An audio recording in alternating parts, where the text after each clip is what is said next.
Alright, about to head to the Walmart to put together our first ever panic box. This is something I've really wanted to do for a while. This box can kind of be something that I use if I can't catch anything, or something that I use just to bring one box to fishing. So I'm pretty excited, so let's do it.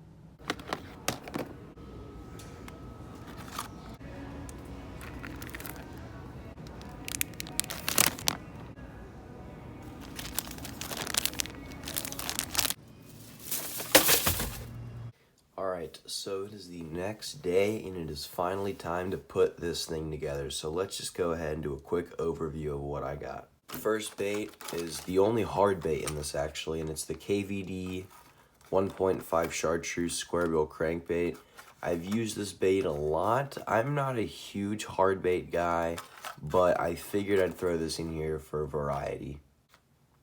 Second up is one of my favorite baits of all time, the Rage Swimmer from Strike King. You can rig these so many different ways. You can rig them, like it says on the back, you can underspin it. You can even put this on like a Ned rig hook, drop shot, so many different ways to rig it. Very versatile bait and great for catching real finicky bass. Our third bait is these Z-Man Ned rig baits, and I got the PB&J color. This is probably one of my favorite baits of all time. Very small. For me, it's pretty much a dink magnet, but if you're trying to get, not get skunked and you need to catch at least something, this is a great bait to turn to. Very, very small presentation, like you can see there, and it's just a great bait in general. And the fourth bait should come as no surprise to people that have watched the channel before. Yum Dinger in the watermelon seed flavor. This is the greatest bait of all time for bass, in my opinion. So versatile. You can rig it wacky. You could go, a Nico rig, a Tokyo rig, ribbon like a Texas rig. It's just super, super versatile bait. I have caught so many fish. I've probably caught over 100 fish using a wacky rigged Senko. And for this kit, I picked up 2 just to be safe, because these do run out pretty quick. They kind of fall apart every time you catch a fish.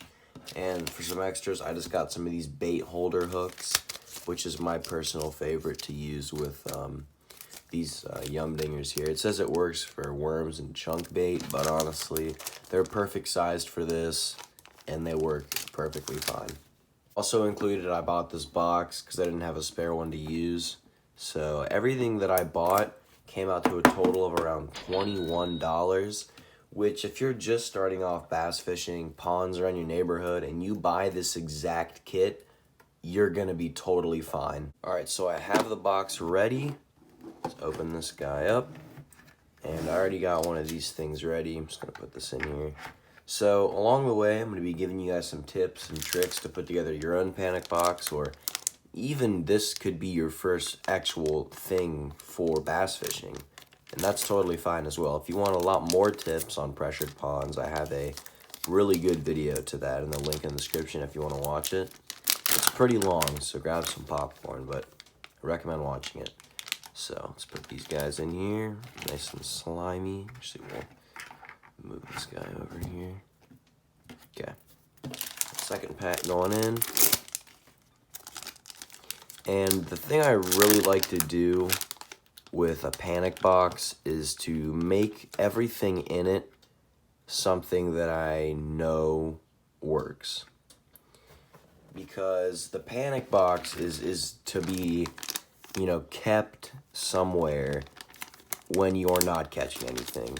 Like, okay, I need to catch something today, and this, these baits will get me there.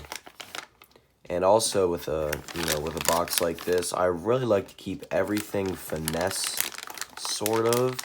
So that's why I picked these guys up, one of the greatest finesse baits. You can pretty much use any of these baits in a lot of different styles. But this guy really isn't finesse, because this is a big bait with, big rattles in it. But with finesse fishing, you'll get a lot of smaller fish, and obviously you don't want that. Alright, so like I was saying before, this took me 20 minutes to open, is with finesse fishing, you'll catch a lot of small fish, but you'll probably catch a lot. So I wanted to throw in something that maybe the fish in the pond like the finesse, but you're just catching all these very little, below 1 pound. You want to toss something out just to see if you'll get any other hits for something a little bit bigger. So I didn't want to make this box just completely finesse like style. So I threw in that guy. And these as well. I mean, these are probably one of my favorite baits. Probably behind these guys here. But they're a little expensive. I think it's about $4 just for one of these. So it's almost $1 a bait, which is pretty crazy. But, you know, having a bait that you can rig finesse style, sort of, if you put a Ned rig through here. Or, you know, weightless if you're like one of those people. That is going to be a solid bait if you're just trying to learn the swim bait game, learn what works best for you. And here they are. They're real, like, beefy, nice ribs and stuff. They smell pretty good, too. Alright, so let's put these guys in here. The last thing I gotta put in here are these hooks.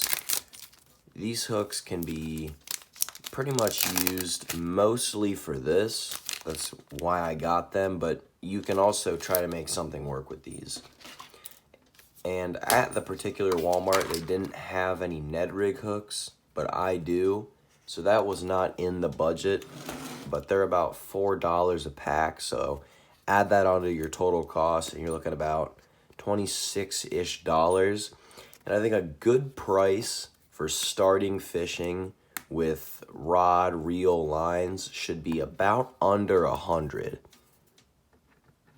Because obviously you're not going to want to buy the top of the line gear when you don't even like know if you're into the sport yet. Alright, so here's the finished kit, and we have 2 whole rows left. And just like I said earlier, we're definitely going to have to put some hooks in here for this and some Texas rigged hooks in here for this. But this is with everything that I bought. And honestly, this is a great way of starting out fishing. Some people would DM me on Instagram from my school or whatnot, like, what's a good starting rod? What's a good starting line, reel, baits? And I always tell them, and everything that works for me isn't always going to work for you. But this box, if I went out right now, I could definitely catch a fish. And there's no question about that. So this is the panic box that I have now. And this, again, like I keep saying, this can also be used as a starting kit for bass. If you want somewhere to start, you know, watch this video, replicate what I've made today, and go out there and catch some fish. Thank you guys so much for watching this video. And if you catch any fish using these, comment below. Or if YouTube decides to turn off my comments, DM me on Instagram right there. It'll also be in the link in the description. Leave a like, comment on the video, tell me how you liked it, and subscribe for more videos just like this every single Saturday morning. See ya.